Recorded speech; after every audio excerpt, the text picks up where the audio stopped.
Kung posible na ngang patay itong si Carlos, malalantad na rin kaya ang katotohanan ng tinatago-tago niya na ito nga si Zoe ay kanyang anak. At malalaman din kay ni Harry ang katotohanan.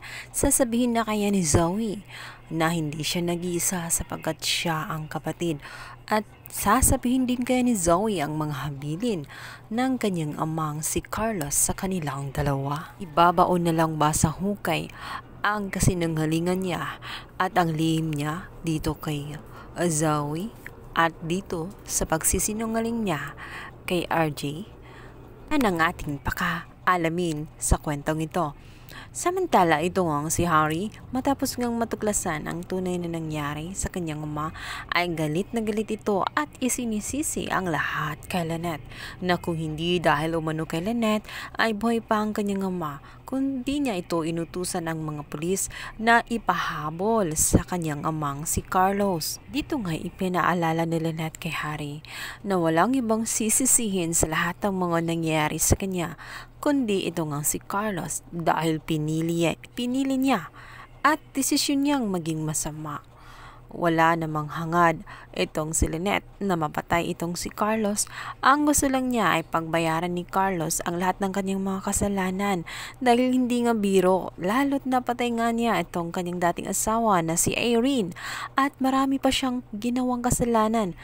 Bukod pa roon, pinakidnap pa nga siya.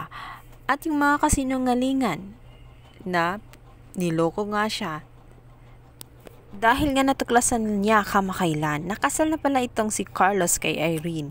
Hindi ito sinabi agad ni Carlos. Kung hindi dahil kay Harry ay hindi niya matutuklasan ang katotohanan. Walang plano ito na sabihin dahil makasarili itong si Carlos. Iniisip lang niya na kapag sinabi niya yun, maaaring ang iwanan siya nitong si Lynette. At wala naman talaga siyang magagawa. Bukod pa roon, mahal ni Lynette ay hindi siya kundi ito ngang si RJ. Hindi matanggap ni Harry ang katotohanan na tuluyan na nga siyang iniwan ng kanyang ama. At malungkot na malungkot siya dahil nag-iisa na lamang siya. Hindi niya kakayanin ang kanyang mga dadanasin. Lalo't wala na nga ang kanyang ina, mawawala pa rin ang kanyang ama. Sino na lang ang magiging kakampi niya sa buhay?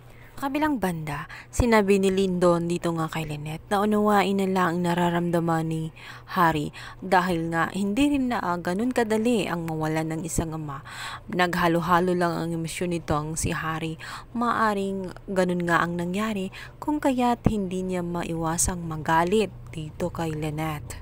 Dahil siya naman talaga ang punot dulo. Kung hindi lang napamahal itong si Carlos kay Lynette ay hindi sana mangyayari yun sa kanyang ama. Hindi sana ay maging maayos pa ang buhay ni Carlos. Samantala, higit ring nasasaktan itong si Zoe dahil hindi nalaman na lahat ang katotohanan. Ililihim niya ang kanyang nararamdaman na pagluluksa sa kanyang tunay na ama. Hanggang isang araw, kakausapin na nga niya itong si Harry upang mabawasan ang kanyang nararamdaman. Sasabihin niya ang mga habilin ng kanyang amang si Carlos bago pa man ito tuluyang mawalan ng hininga.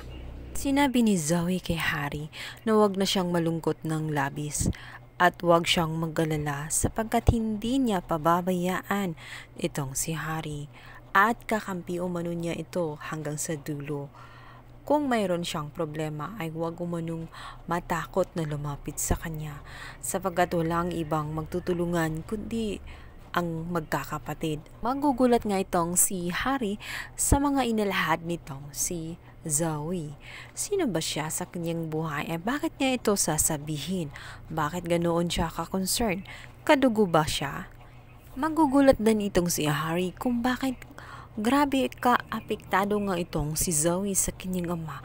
Kung umiyak ito ay tela pa, tunay na ama ang kanyang iniiyakan.